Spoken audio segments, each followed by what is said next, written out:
Hello again. Welcome to another edition of Political Breakfast. Our strategists are in place. They are here today. Republican strategist Brian Robinson and Democratic strategist Tharon Johnson. Hello to both of you. And this is airing Tuesday, but happy Monday to you when we're taping.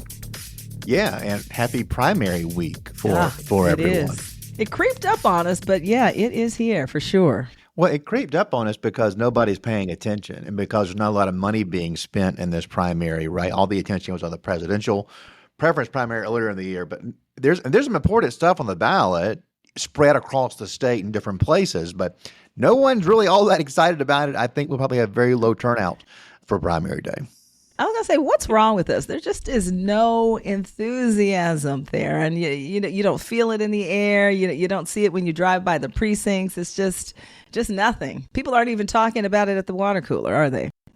Well, I felt it a little bit more this weekend. I had an opportunity to go to DeKalb County, one of my favorite counties, and I spoke to the DeKalb Lawyers Association, DLA, and I was the MC for their event. And so, Lisa, what was pleasantly surprising to me is that you have so many candidates who are running for local offices in places like Fulton, DeKalb, and Clayton. So, I respectfully disagree. I mean, you tell those candidates, you got like one race out there in DeKalb County, you got like 5 people in one race for judge, and the CEO's race in DeKalb County is definitely getting a lot of enthusiasm. But one to watch is definitely also the Clayton County Sheriff's race. I mean, we don't talk about Victor Hill a lot. He's right. Serving his time. He's I think he'll be getting out soon. But places like Clayton, Fulton, Cobb, Gwinnett County, Chairwoman Nicole Hendrickson reminded me to tell the Political Breakfast podcast that there's a big chairman's race going on in Cobb County, big chairman's race going on in Gwinnett County. And then, we have all of our sheriffs up, Clayton, Cobb, Fulton, DeKalb.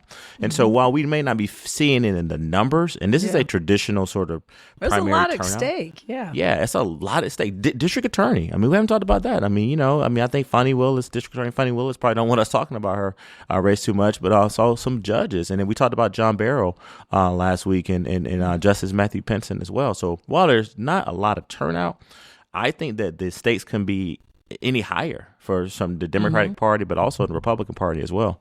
Mm-hmm. I certainly agree that there are important races on the ballot. I don't hear my neighbors talking about it. You don't see signs out. You're not seeing a lot of TV commercials, which is part of what we look for in this election season. It's just sort of dead, and it's because these races are spread out across the state. There are a few that I'm really looking at. Tharon mentioned the Andrew Pinson, who's the incumbent Supreme Court Justice, and former Congressman John Barrow's race. That really is the premier race. And of course, whenever a Supreme Court race is the premier statewide race, you're not going to have a lot of anything but yawns. But this one is hugely important. And there's a lot at stake here.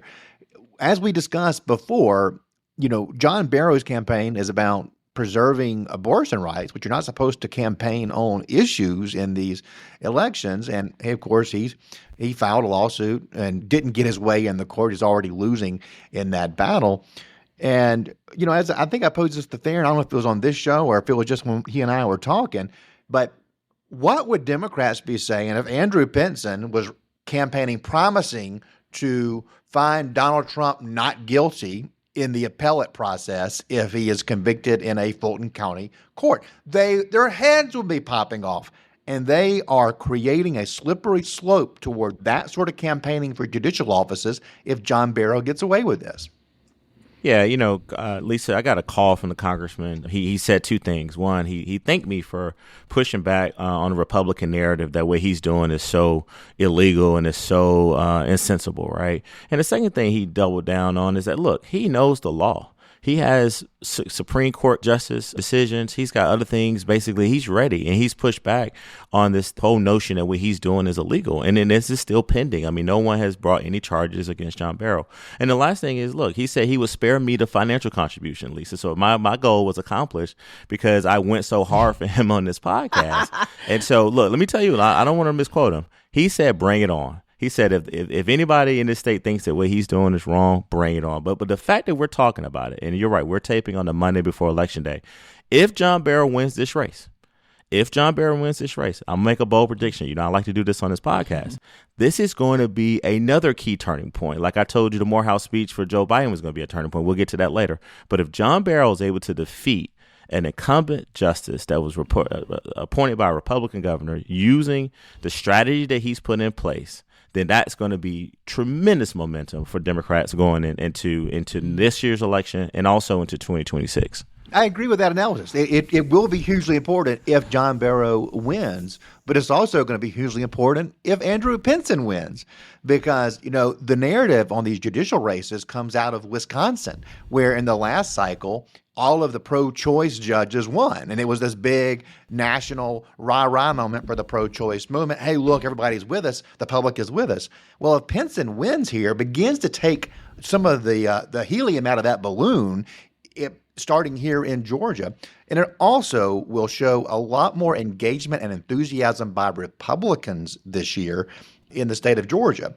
We've seen Brian Kemp, whose endorsement is at this juncture the gold standard in Georgia right now, 60+% approval ratings. He's putting money behind it through his leadership PAC. He's out there on the front lines for Andrew Pinson. And this is a politician, governor, who is somewhat leery of weighing in on races. He's not someone who is always out there endorsing folks. It's very rare. So he's on the front lines of this. And if Pinson wins, despite this pro-choice thing, it shows a lot more energy on the Republican side than on the Democrat side. And we've seen a little bit of that, at least early on in early voting. We saw a lot more Republicans getting ballots than we saw Democrats. So it could be very telling for where the energy levels are in the state.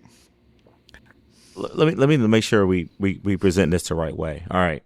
The fact that the incumbent governor has put that much money behind me, correct me if I'm wrong, B-Rob, but I think it's at least $500,000 on television. At least. So you've been seeing them on Atlanta TV. I've been seeing them. So it's a lot of money. It's a lot. So let me protect my boy JB. Even if John Barrow doesn't win this race, the battle has already been won. We may not win the war, but the battle has been won for two reasons. One, the incumbent governor will not be doing what he's doing, Lisa, if he did not think that John Barrow was onto something and if he thought he can win this race. So the incumbent justice, to have a popular, well-financed incumbent governor come out and support you, means that he is seeing some internal numbers that show that John Barrow definitely has steam in this race. The second thing that I think that John Barrow has done is that whether he wins or loses, let's just hypothetically say he loses, right? Which I don't think he will. I hope he wins, and I voted for him, and I hope other people will vote for him as well.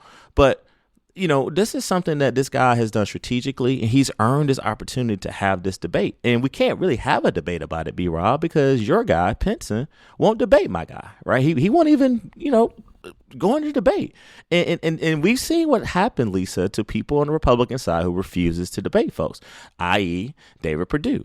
So I just think that there's a long history between Governor Kemp and John Barrow. We don't have enough time on the show to talk about the Athenian battle between these two individuals, right? Yeah, and this is not a fresh. This is not fresh, Lisa. Mm-hmm. Let's take our listen. This has been going on. Has for some history. They got some history. So look, again, I don't think that the abortion pro-choice issue would be off the table, win or lose. I think that this only amplifies the issue. And then lastly, look, this is how JB, if he wins it on Tuesday, he's got to have a big turnout in the black community, which I think, black voters know who he is, and women.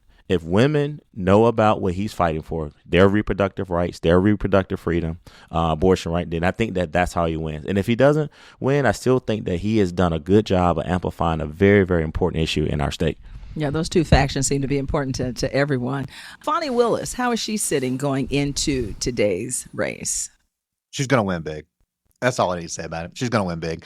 I think McAfee's going to win big too. So the two major principles in the Trump case are going to be fine. When we were talking about this back in January and December, when all this was beginning to unfold, there was a lot of drama that could have come with this, but it just simply hasn't developed. And those incumbents have been able to get well-funded campaigns, and I think that there's going to be strong victories for both. And of course, Bonnie's just on the Democratic ballot, and McAfee is on all ballots, nonpartisan Republican and Democrat. But I think they're both going to win regardless. Tharon, you feel the same?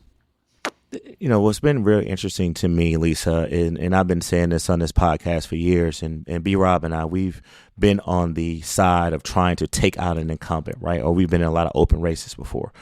The inability for these candidates running against the incumbents to amplify their negatives had just been baffling to me. I mean, I voted for District Attorney Fani Willis. I think that she deserves reelection, but I am shocked that her opponents didn't utilize some of the negatives that you could have done, right? Even in the sheriff's race.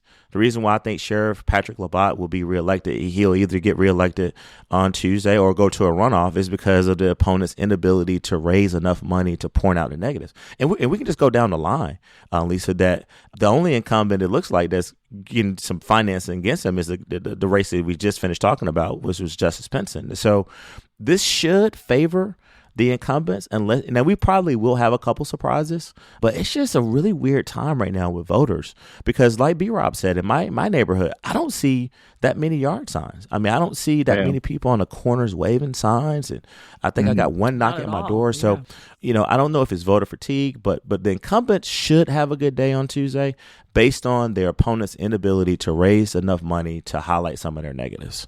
Can I add there when it comes to campaign outreach? I agree. There were a lot of negatives that the opponents of Fani Willis could have used. I doubt they had the money to do it. They had the money to put it, under our noses so that we see it. Because I think the Nathan Wade thing is something that would be voters would pick up on. They know enough about it to believe your messaging on it. But one thing I don't understand is I've got no door knocks, even though my wife and I are super voters. You want to reach us because we're going to show up. The only outreach we're getting, we've not gotten one mail piece from anybody, and we get text messages from the DeKalb CEO candidates, even though that is only on the Democratic ballot, and they know I'm not voting over there. So I don't know what kind of universe that they're using. They are wasting money, however, pinging my wife and me. Well, real quick, Lisa, we talked about this a couple weeks ago. Brett and B-Rob got on here and sort of, rightfully so, sort of made the case about him being a Republican, him and his wife, Karina, and them not having a Republican to vote for. Let's take our listeners in what's going on in DeKalb County. DeKalb County is so Democratic that there's not a Republican member of the state legislature. And I want to say that there's no Republicans on the local level if it's a, sort of partisan office that you seek. But I'm a little concerned because what's been happening here is that I've been told that there have been a lot of Republicans voting in DeKalb County, and they're pulling Democratic ballots. And so, B-Rob, if you and Karina went and voted for the CEO's race, you guys will have to pull a Democratic ballot, right? Yeah. Yes. And so, I want to say this on a Monday before the election.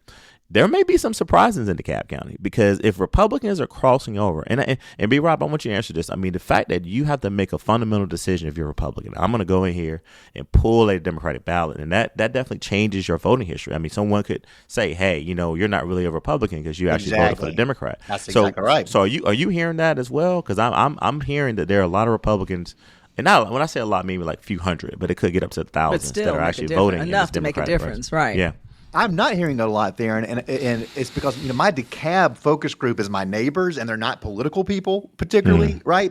And so I would be shocked if my neighbors, who are highly educated, they're successful people, I will be shocked if they go vote. I'm kind of shocked if they know that there is a vote on Tuesday of this week, and so quiet, yeah. But to Tharon's point, if I were Brian Robinson, DeKalb County voter who wasn't in politics, it would make a lot more sense right now for me to pull a Democratic ballot and have a say in local races, because all I got basically was the nonpartisan ballot plus some Republican Party questions that some of which were just ridiculous.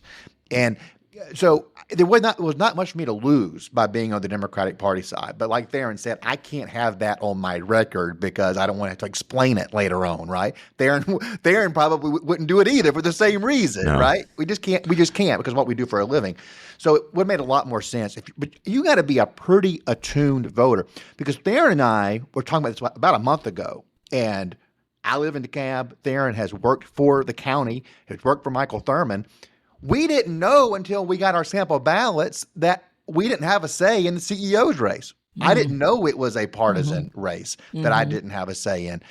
I hope that our all Democrat legislature delegation will make it a nonpartisan race. I asked Scott Holcomb, a state rep in the DeKalb delegation, to carry that language, and he said, "Oh, sure, I'll call it the Give Brian Robinson a Voice Election Integrity Act of 2025." Thank you, Scott Holcomb, for that clapback on B. Rob, trying to actually to take it down. But Lisa, I don't know. I got a strange feeling. I'm telling you, I think that. And we know this. Lisa, you've covered DeKalb County, your long career as a journalist and a reporter and an anchor. There's been a divide between South DeKalb and North DeKalb, right? But if you're a North DeKalb resident, who do you want to be your CEO? Because the current CEO has cleaned up a lot of mess, right? I don't remember being a time going into an election like this in DeKalb where you don't have North DeKalb complaining about what's going on in South and vice versa. So we'll see what happens. Yeah, he talked about that in his last address, Michael Thurman, how that gap is right there, but it's not right there just yet between North and South, but it's almost there. We are a few days out from President Joe Biden's speech at Morehouse College, and I saw you all on CNN on Saturday. I just saw y'all go up on Twitter, and I wonder what y'all were talking about. Probably that visit. He came, spoke before a crowd. There was protest, but it didn't turn into a big deal, and he honed in on peace. He honed in on, I'm meeting the students where they are. I feel the way that you did. What were your takeaways? Did he accomplish what he set out to accomplish? Yes. And not only did he accomplish what I said he was going to accomplish, I do believe this is a turning point in the Biden-Harris campaign. But Lisa, let's go back. When B-Rob and I went on CNN this past weekend, Brian has to prepare for Victor Blackwell because Victor Blackwell and Brian, they got this little weird exchange where, no, seriously, I've been hearing about this. Yeah. But what I had to do, and I want to kind of take the listeners into my thought process on, while the world was watching the morning before he arrived in Atlanta, the president came to Atlanta on Saturday. He did a off the record spot. He met with voters. He met with students from Morehouse College, and then he stayed overnight in Buckhead. And then, but before he spent the night, he went to a fundraiser at Arthur Blank's office and raised a lot of money. So on Saturday, I knew, Lisa, I had to accomplish one thing when I went on CNN. And I did this for the Biden campaign, but more importantly, I did this for the students of Morehouse, these Morehouse men. If I went on there and sort of played into this false narrative that the media was sort of spreading, and I'm just going to call it what it is now, because I didn't want to say this going into it because I think that it would have fell on deaf ears. The media wanted us to believe that Morehouse College, these Morehouse men, their families, and these graduates was going to do what we saw over at Emory, right? And that President David Thomas, I want to say his name first, that president went on national television and said this: we're going to basically respect the president. We're going to respect the First Amendment right. But what you're not going to see is people being taken out of my campus, black men particularly, Lisa, in zip ties, like we saw over at Emory, like we saw at UGA, like we see in other PWIs. So my tone is a little bit more direct now because I didn't want to get ahead of the speech because I thought about this, but I wanted to just say thank you to President David Thomas. I want to say thank you to the faculty and staff. And more importantly, I want to say thank you to the graduates of Morehouse College, because at that moment, Lisa, me being a black man all my life, we were on the national stage. And the media wanted us to believe that these black men, these scholars, these future leaders, one may become a president of the United States of America one day, as Joe Biden said, was going to, as my grandma will put it, act a fool. So I think three things happened. Number one, I also want to give a shout out to former mayor of Columbia, South Carolina, Stephen Benjamin, who now is director of public engagement for the president. This is the job that Keisha Lance Bottoms, our former mayor, once had. It was the work of Steve Benjamin going into Morehouse College days prior to this commencement speech and listening to the students. B-Rob, you know this. What I say on CNN, I said these students want to be heard and they want to be seen, right? So Steve Benjamin set the tone. I also want to say a special shout out to U.S. Senator Raphael Warnock, who's also a graduate of Morehouse College, because I was told that there was a lot of behind the scenes listening that went on. So that all led up to the president staying up front of all these scholars, these families, and delivering an amazing speech. It was very authentic. And what did he say? I hear you. I want to say this very clearly. I support peaceful, nonviolent protest. Your voices should be heard, and I promise you I hear them. The valedictorian of the speech, Lisa, calls for a ceasefire in Gaza. The president applauded that. So I just want to push back on the media for a second by saying that while we had to live weeks and weeks and weeks of them making the world think that these black men, these scholars, this president, President Thomas, this faculty and staff, that we were going to have people being carried out in zip ties. That was not going to happen. And it was very risky for me, Lisa, because while you did have peaceful protests, you did have a few people who turned their back on the president. You did have a faculty member raise their fists and turn their back, but it was peaceful. And this is how the black community, that's how we do things. All right. And I want all of our white Americans and Hispanic Americans and Asian Americans to know that we have a history of nonviolence. Matter of fact, we know how to be nonviolent. We know how to get our point across in the right way. And Morehouse College and Morehouse College men, thank you for not giving the media and, more importantly, the Republicans the day they thought they were going to have. They thought that they were going to have footage of Joe Biden getting booed. They thought they were going to have footage of Joe Biden getting tomatoes thrown at him. They thought that Joe Biden was going to be interrupted multiple times during this speech and he was going to stutter and get off message. That was not going to happen because I'm so proud of the culture that these presidents have installed in AUC. And again, I just want to thank them for not falling into the Republican trap and not letting the media tell you that Joe Biden got this big problem with the black community. Well, guess what? Newsflash, Republicans. There were almost 50,000 people who were present, right? And when you include the families, the faculty and staff, people watching on television, it was probably up to millions of people that watch black men know how to accept a sitting president who chose to give their commencement address. And it was a phenomenal speech. And I'm telling you this whole black narrative, Lisa, I don't want to hear it no more. I'm done. This whole black man thing, I don't want to hear it because guess what? When he was in front of the most intelligent, the most large body of black men, which happened this weekend, he was respected. He gave them a message that was authentic. And more importantly, I think that black men leave that commencement address with a renewed commitment to reelecting this president. Yeah, there was this overall effort to meet them where they were, and you saw that in President Biden's speech. Brian, were Republicans thinking all of that? Were you waiting for the tomatoes? Were you waiting for the booze? and it just didn't happen. It was certainly something that everybody was kind of watching for to see what the reaction was. But I'll say Tharon's been with me before. The Morehouse guys did exactly the kind of protest that I suggested that they should do. If you have a problem, stand up, turn your back to them. Just don't. I don't believe that you should be shouting down or disrupting a president of the United States, past or present. Just for the sake of our country, we've got to respect that office. And so I was glad to see, as an American, take away the Republican side, I was glad to see as an American there was not an effort to embarrass a president of the United States. I think Donald Trump should be afforded the same luxury so far as that goes. I want to talk about a couple of other things besides the fact that, yes, as Tharon mentioned, President Biden stayed in Buckhead on Saturday. And God help you if you had to get anywhere in Buckhead on Saturday because it was a nightmare out there. My parents were 20 minutes late to Quinn's dance recital. Thank you, Joe Biden. Right. But there were a couple of things that Biden said that really kind of stuck in my craw. Before he came here, he did an interview with V103, and he said, Trump hurt black people every chance he got. And then he repeated the disproven canard about the water in voting lines as if this is some draconian, terrible thing. I mean, Democrats who have attacked SB 202 have been embarrassed at every step. They've been proven wrong. They've been hyperbolic. And for the most part, they've gotten the message. Major League Baseball got the message that this wasn't what they were told it was. And that's why the All-Star Game's coming to Atlanta next year. When Biden does this stuff, he's engaging in very racially divisive language. And it's really hard, in my opinion, to sit here and say things like diversity is our strength and we should all celebrate multiculturalism and then use identity politics to divide us because you are making it a weakness when you divide us using those tactics.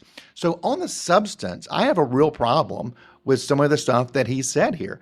And I just have to hope beyond hope that people reject identity politics because, Trump gets beat up over it. And I don't defend it when he says things that I think are divisive. I think what Biden was saying here was divisive. And here's the dirty little trick. One thing Tharon said last week that I respect, and I tuned into when Tharon said it. He was like, "Don't talk to black people like they're dumb. Don't talk to them." That wasn't his word, but it was, "Don't talk to us like we don't know what's going on."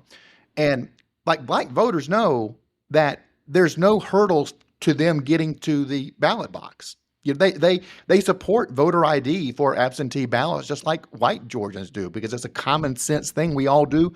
We use ID when we go to the airport, when we go to do anything, basically.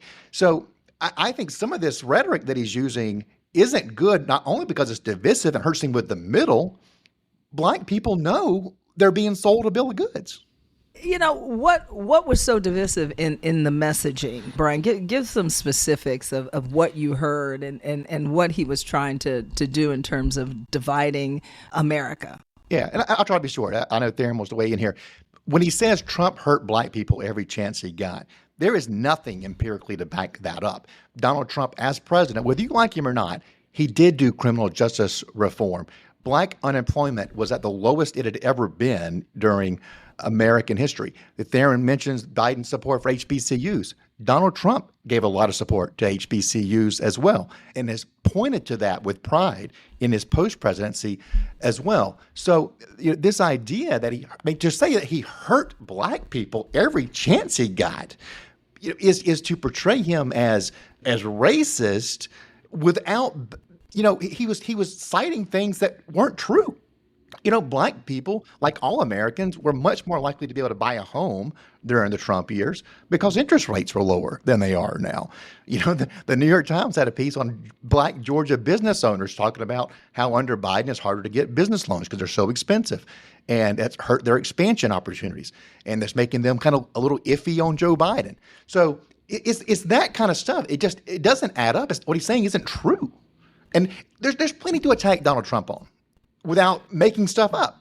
Just stick to what to what people believe. And to add to that, and to put it in more perspective, and to be fair, Tharon, that's what a lot of the black men who say that they're on the fence about Biden are saying, that the economy it has not gone well for them, and the opportunities have not been afforded to them. I don't know. What are your thoughts on that? So let's unpack this, and I'll do my best to try to be as specific as I can. So you got to look at this in its totality. Let's go back to what Donald Trump inherited from President Barack Obama, right? In 2016, Donald Trump inherited an economy that the former President Barack Obama had actually turned around, right?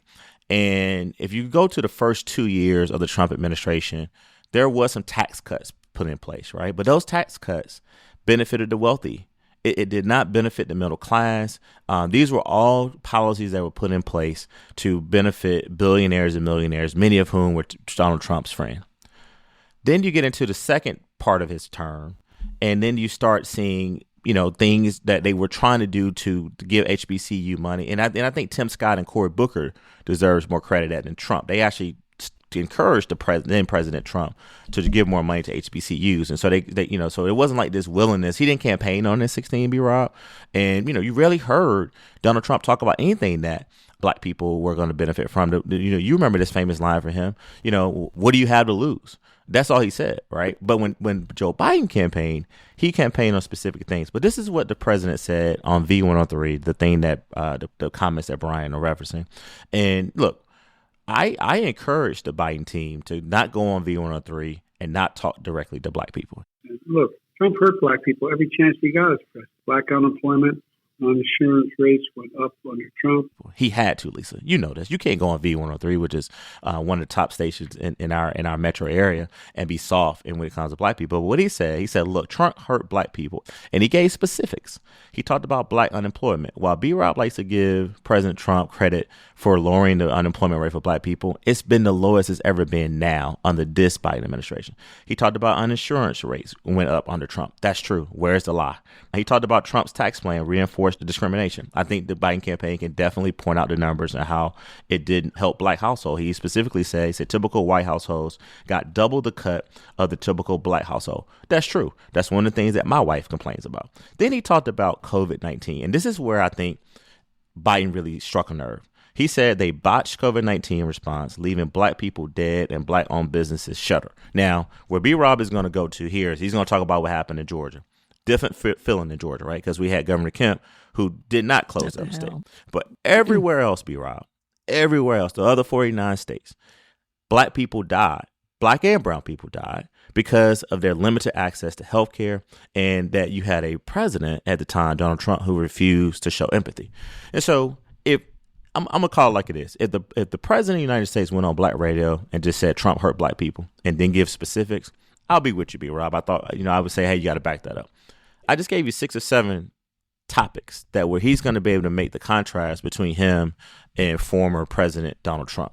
Now, the thing, Lisa, to your point about black men, I push back on this because we know that we're following the market. We're following the economy. The Bidenomics are working.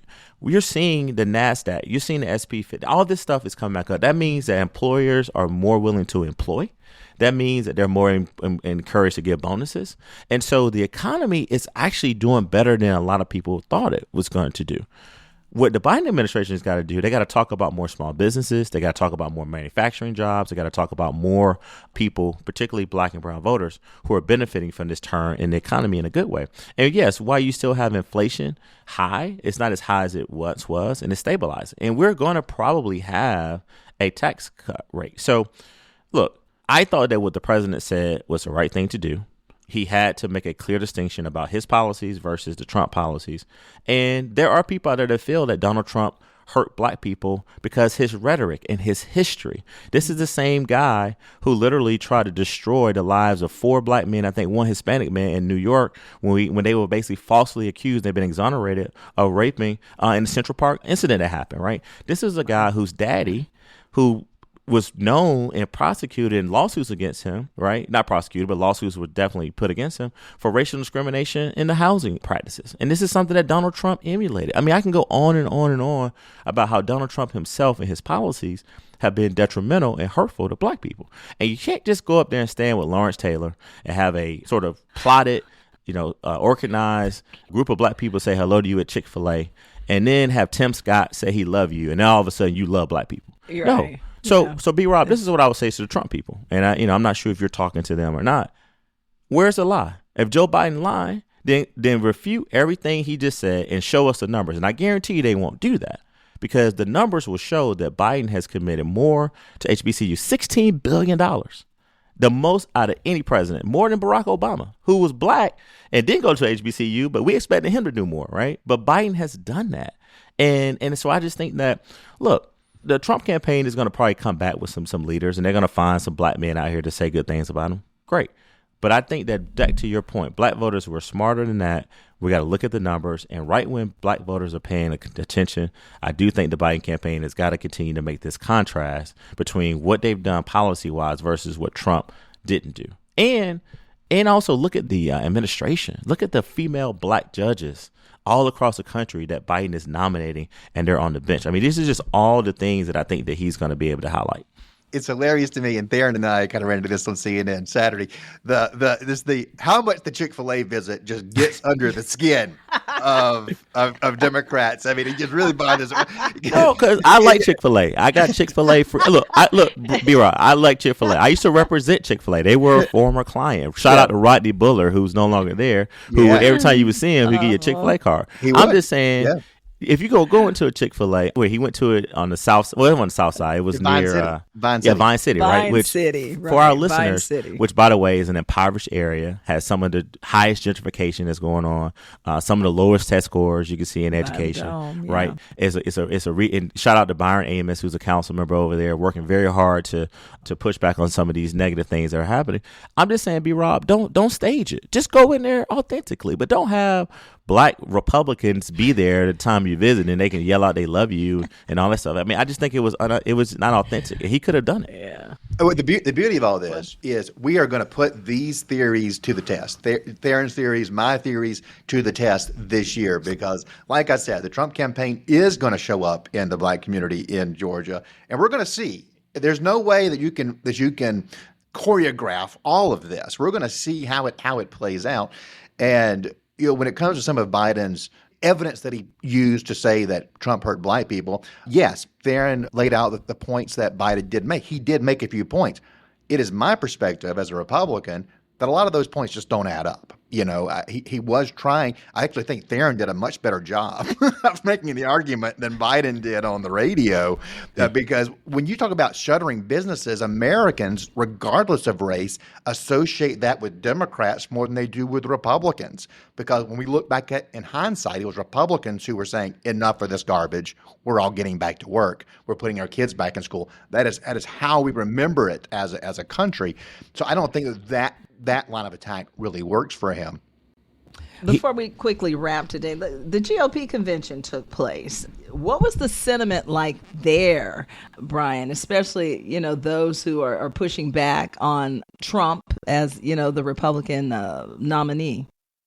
Well, there was nobody pushing back on Trump as a Republican nominee in that room, I can assure you. That was a very MAGA crowd. And I was very glad to see one of our Republican National Committee members, Jason Thompson, whose wife Julianne is a longtime friend of mine. He's a good man. I was glad to see him be reelected. I'm a little disappointed to see that the other Republican National Committee slot went to Amy Kramer out of, I believe, Cherokee County. She was one of the organizers of the January 6th rally that preceded what happened at the Capitol. And regardless of what you think about the rally was peaceful protest. The rally was First Amendment protected speech. But what happened later is forever correlated with that rally. And I just don't think that that's what Republicans need to be rallying around, is someone, involved in all of that. We know in Georgia, and I'm sure it's true in other states, but we know here that voters in a general election they reject the stop the steal rhetoric. It's not a winner. In fact, it's almost a guaranteed loser in a general election. So I was disappointed to see that happen down there. Beyond that, you're beginning to see some folks begin to reemerge into the party. Brian Kemp's not there. Brian Kemp's had a very bad relationship with the party. He's been booed there in the past, as was Nathan Deal before him. But he got polite applause, even though he wasn't there. So you see some thawing there between that relationship. That's a good sign. And we saw some state House and state Senate members showing up. And I think there's been some hesitance in recent years about showing up, because anybody who holds elective office is almost treated hostilely in that room. Wow. And so you see people beginning to come back, hopefully under Chairman Josh McCoon, who's a great guy, friend of mine. There's going to be some return to accepting and supporting Republican office holders. And for me, as an operative and somebody who is a deal person, and we had a rough relationship with the party organization as well, particularly in that first term, is the party's purpose needs to be to elect Republicans, not tear them down. And in recent years, many in office have felt like they pursued the latter course. Like their job is to be the purity test takers and not people who are out knocking on doors and doing phone calls and getting Republicans out to vote. That is the purpose of the party. If the party is that, office holders will come back. If they don't, they will continue to be marginalized. It is something that they must decide for themselves. Tharon, how closely were you watching what was going on at the convention, or were you?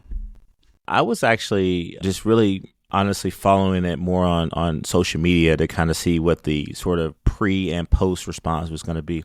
But correct me if I'm wrong, B-Rob, and you mentioned Amy Kramer. Actually, when I first started doing CNN, she was my debate partner. She was, the Brian Robinson back in the 2016 to 17. But correct me if I'm wrong. This is also the same woman who actually was a leader or co-founder of the Tea Party, right? Or she led the Tea Party efforts in Georgia. Okay. So Lisa, to echo what Brian is saying, and nothing against Amy, she was always very respectful to me. We debated each other a few times on CNN, Frederica Whitfield, and then that's when Victor and Christy came on board. But she sort of was very outspoken for Donald Trump early on in 2016. And had the guts and the gall to go on national television and try to defend him. Now, let's go to what Brian Robinson is saying, is that she got elected. And it was close, right? Brian was like 50-something%, like 52%. And so I do agree with you with Julianne Thompson. Great person. I think I've only met her husband one time. Julianne and I have actually debated. And so my best to her. I didn't know you guys were friends. She's a really good debater. But for them to send Amy Kramer to represent the party is exactly what Brian has talked about. There is still that MAGA fracture. There's still that group of people who definitely wanted someone to go and represent that MAGA radical sort of sense. And so Amy, to me, epitomizes that. And she definitely is going to be just that. I mean, again, I just want to kind of take our listeners into who she is. I mean, she's someone who's been out there. And I just remember her emerging on the scenes with Tea Party. And the reason I bring up the Tea Party, John, I'm just trying to figure out how to say this. I don't want to come off racist because, people say all there does talk about black people. Well, yeah, I talk about black people because the Democratic Party, we get 90% of black people to vote for us. But in 2010, the Tea Party was selected because they wanted to disrupt the presidency of Barack Obama. So much so they went out and tried to they created their own party. In 2024, I think that what's going on here is not a Tea Party movement, but it's still this very pro-Trump, pro-America, and anything that you don't agree with them on, you're un-American kind of faction within the Republican Party.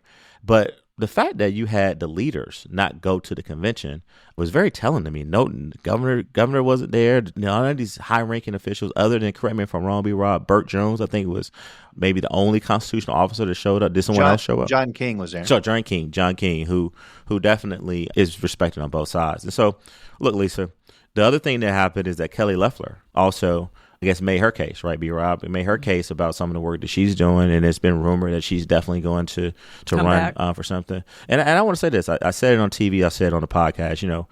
Shout out to Jeff Sprecher for welcoming me into his home and Kelly's home. I went there for a very, very good cause. We all know Lavette Russell. She's the wife of Michael Russell. The Russell family is a prominent African-American family in Atlanta, and Lavette has had some health challenges. But what the benefit was for, Lisa, it was for Hugh Spalding, which is a part of the Children's Health Care of Atlanta. And I learned so much about the history of Hugh Spalding and how much is done to help minorities and diverse people with health conditions and health things. And so for them to sort of do that, I just want to shout out Jeff and Kelly. Still gonna vote Democrat. Don't mean I'm gonna support Kelly Loeffler for anything. Let me put that disclaimer out there, right? Like I went to the house. Tharon went on the podcast. No. I went there because of Lavette Russell, and I went there because my wife is very active and want to be more active with Children's Healthcare of Atlanta. But I'll say this, Bill Rob, Jeff needs to get out there more. When I tell you, this guy and we had a great conversation. He led the conversation by saying, hey, I disagree with you because I'm a Republican. I said, well, I disagree with you because I'm a Democrat. But when the night was over, I mean, we still disagree on a lot of stuff, but I mean, and I didn't have a chance to really talk to Kelly. I don't want the viewers or the listeners to think that Kelly was me. I just didn't have really a chance to talk to her because she was, being Kelly and hosting everybody. But those are the type of Republicans I think that are set out there, like a Jeff. But there's the other Republicans that Brian talks about, Amy and others, that I think that the Republican Party got to figure out a way to unite. But I'll say this. I was gonna say, we have some of our same challenges in our convention too, but like you said, we don't have them. We have more constitutional officers who show up. We have more participation from different factions. And so I think the Democrats have definitely got to learn from what not to do, what we saw in the Republican convention, and make sure we send good people to the convention and make sure we continue to try to unite, because we can win in this state and we need the Democratic Party apparatus to do so. Brian, time winding down here, giving you the last word here, looking at that convention and its results. The state party divided, not so divided, getting closer to being more united. What do you think? I don't think what happens at the state party is representative of the primary electorate as a whole. It is a finite activist group that is more conservative than the general primary electorate, and the Georgia's primary electorate is in itself very, very conservative. So this is kind of beyond even that. So I don't know that they're representative a whole lot of what's happening. I do think that going into a general election in the primary, the party will be fairly united because, and it's not so much, some of it's like very, very pro-Trump.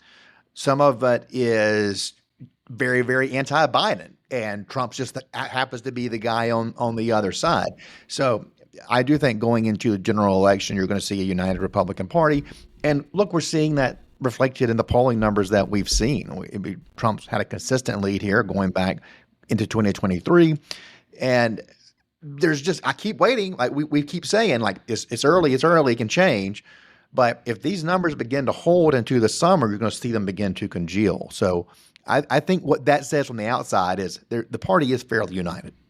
Running out of time, guys. Thank you so much for your insight and joining us. And we can't tell where Tharon is, but you're somewhere exotic, right? No, let's tell it, Lisa. You hazed me. Let me tell the podcast listeners what go on here. So we saw the tiki huts as you were walking. Mosquitoes buzzing around you. Well, I'm not getting ready to go do anything crazy, but no, this annual trip that I have with a group of my buddies, we go play golf, and so Lisa refused, guys, to let me off to go play golf. I could be on the tee box right now, but when Brian travels to Loom and Turks and Caicos, Brian likes to go to Turks and Caicos, and he just went on a Disney cruise. Brian had to get on from the cruise ship, but Tharon's got to get on from the golf trip. So I'm committed to this podcast. Okay. All right, get out there and have a good game. All right, have a good round. Have a good round. Thank you, guys. See y'all next week.